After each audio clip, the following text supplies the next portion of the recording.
नायगावचे भाजप आमदार राजेश पवार यांची गांधीगिरी कार्यालयीन वेळ हजर नसलेल्या तहसीलदार आणि गटविकास अधिकाऱ्याच्या खुर्चीला घातला हात।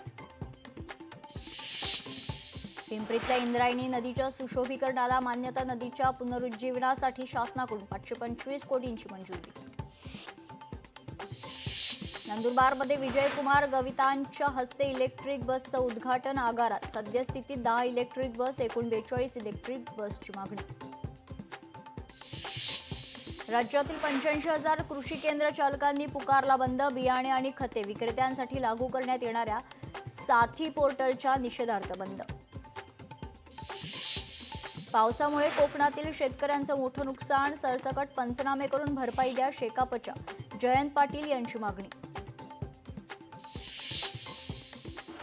बच्चू कडूंचा शेतकऱ्यांच्या कर्जमाफीसाठी एल्गार। कर्जमाफीशिवाय गावात न परतण्याचा शेतकऱ्यांचा थेट इशारा। वाशिममध्ये पावसामुळे शाळेच्या वर्गखोल्यांचं नुकसान। 4 महिने उलटूनही अद्याप दुरुस्ती नाही। वर्गखोलीतील अध्यापन पूर्णपणे ठप्प। बीडमध्ये बंजारा समाजाला एसटी प्रवर्गातून आरक्षणाच्या मागणीसाठी व्यक्तीची आत्महत्या। व्हिडिओ बनवून गळफास लावून संपवलं जीवन।